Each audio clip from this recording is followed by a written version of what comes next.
দেখছেন নিউজ 18 বাংলা, আপনাদের সঙ্গে রয়েছে আমি সোনিয়া। নজর রাখতেই হচ্ছে কুলতলির দিকেই, তার কারণ নাবালিকাকে নির্যাতন করে খুনের অভিযোগ, আর তাতেই উত্তপ্ত হয়ে উঠেছে কুলতলি। দফায় দফায় বিক্ষোভের পরিস্থিতি, অবরোধ, গাছের গুড়ি এলাকায় গিয়ে ক্ষোভের মুখে পুলিশের গাড়ি ঘিরে বিক্ষোভ, বাঁশ লাঠি প্রতিবাদ স্থানীয়দের। সেই ছবি, নাবালিকাকে নির্যাতন করে খুনের অভিযোগ আর উত্তপ্ত হয়ে ওঠে। কারণ পৌঁছানোর পর থেকেই আমরা দেখেছি কিভাবে একের পর এক দফায় দফায় উত্তপ্ত হয়েছে কুলতলি। রাস্তায় গাছের গুড়ি ফেলে অবরোধ, এলাকায় গিয়ে পুলিশকে ক্ষোভের মুখে পড়তে হয়েছে। সেই ছবি দেখাচ্ছি আপনাদের। পুলিশের গাড়ি ঘিরে রীতিমতো বিক্ষোভের ছবি সামনে আসে। শুধু তাই নয়, বাঁশ লাঠি হাতে প্রতিবাদ দেখাতে শুরু করেন স্থানীয়রা। গাছের গুড়ি ইট ফেলে রাস্তা অবরোধ করেন তারা।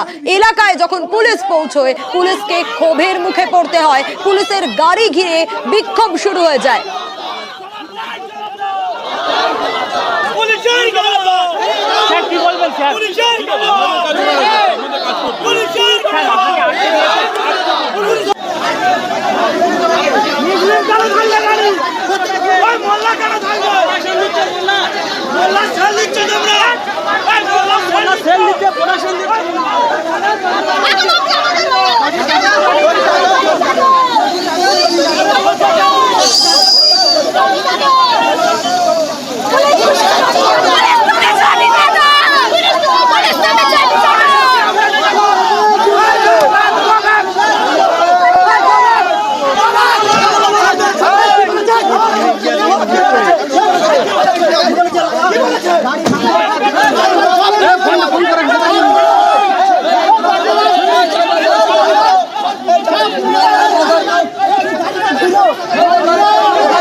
দেখাচ্ছিলাম যে ছবিতে কুলতলি উত্তপ্ত শুধু নয়, পুলিশের গাড়ি ঘিরে কিভাবে বিক্ষোভ, কি পরিস্থিতি এই মুহূর্তে। দফায় দফায় উত্তেজনা। অর্পণ আরো বিস্তারিত জানাতে পারবে। অর্পণ, কি পরিস্থিতি এই মুহূর্তে? অবরোধ চলছে এবং সব থেকে যেটা বড় আপডেট, একটি গাড়ি যে গাড়িতে বিক্ষোভ দেখাচ্ছিল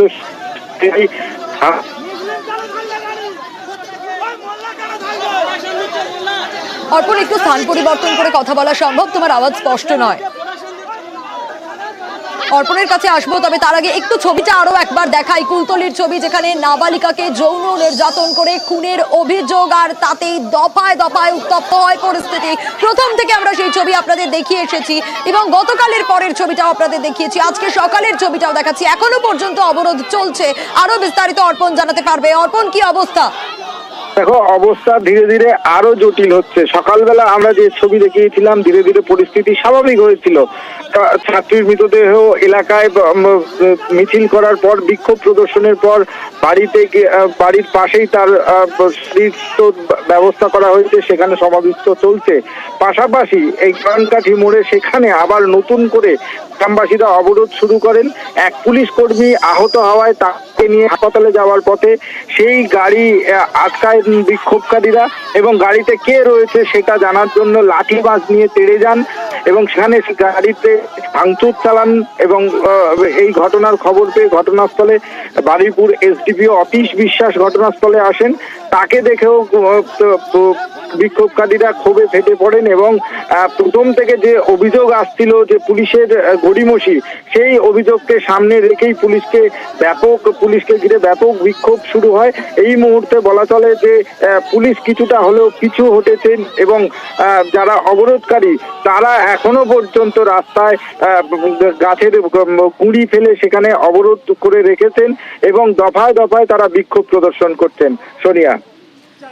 অর্পণ, একটু জানতে চাইবো তোমার কাছ থেকে, এলাকায় যখন পুলিশ পৌঁছয় রীতিমতো ক্ষোভের মুখে পড়তে হয়, তুমি যেমনটা বলছিলে যে এখনো অবরোধ চলছে, ঠিক সেই সময় কি পরিস্থিতি তৈরি হয়েছিল একটু জানতে চাইবো।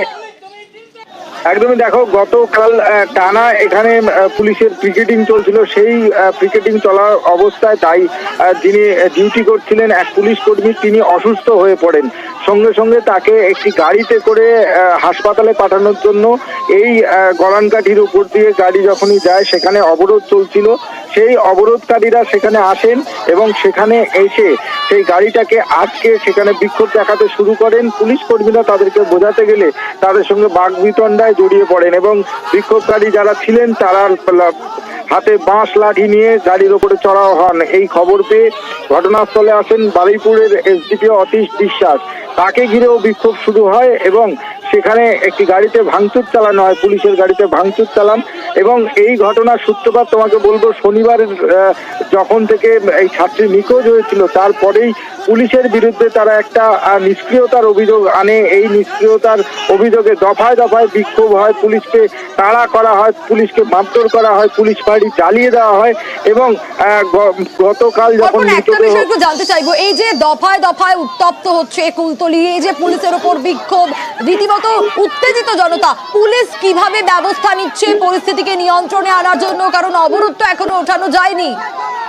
একদমই, দেখো পুলিশের তরফ থেকে বারে বারে গ্রামবাসীদেরকে বোঝানো হয়েছে।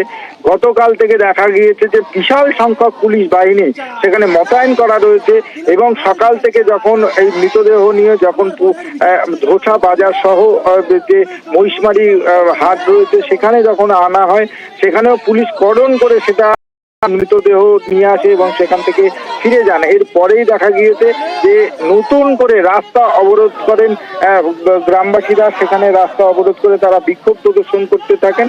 সেই সময় কিন্তু পুলিশের এক কর্মী তিনি অসুস্থ হন। দীর্ঘ সময় তিনি এখানে ডিউটি করছিলেন। সেই অসুস্থ পুলিশ কর্মীকে একটি গাড়িতে চাপিয়ে যখন নিয়ে যাওয়া হচ্ছিল হাসপাতালে, সেখানে এই অবরোধকারীরা গাড়ি দাঁড় করান এবং সেখানেই তাদেরকে তারা প্রশ্ন করেন যে গাড়িতে কে রয়েছে, অবরোধ চলছে, যাওয়া যাবে না। পুলিশের পক্ষ থেকে যখন জানানো হয় অসুস্থ রয়েছে, তখনই গাড়ির ওপরে চড়াও হন এবং সেই চড়াও হন এবং সেখানে বিক্ষোভ প্রদর্শন করেন। এই খবর পাওয়ার পরেই অতীশ বিশ্বাস, যিনি বারুইপুরের এসডিপিও, ঘটনাস্থলে পুলিশ বাহিনী নিয়ে যান।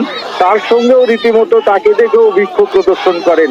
গ্রামবাসীদের একটাই অভিযোগ, পুলিশ এবং গ্রামবাসীদের সঙ্গে অবশ্যই ছাত্রীর মা গতকালই আমাদের কে জানিয়েছিলেন। তিনি অভিযোগ করছেন যে যদি মহিষমারি ফাঁড়ির পুলিশ সঠিক সময়ে কাজ করত, অভিযোগ নিত, তদন্ত শুরু করত, তাহলে হয়তো তার মেয়ে আজ জীবিত থাকতেন। এই ক্ষোভটাই কিন্তু আজকে আবার নতুন করে দানা বাঁধে এবং সেখানেই যারা গ্রামবাসী রয়েছেন তারা এসে আবার অবরোধ শুরু করেন। আর এই অবরোধকে কেন্দ্র করেই পুলিশের সঙ্গে বচসা, পুলিশের গাড়িতে হামলা এবং পুলিশকে ঘিরে ব্যাপক বিক্ষোভ দেখান এলাকার মানুষজন। বেশ অর্পণ, অবশ্যই পরিস্থিতির দিকে নজর থাকবে।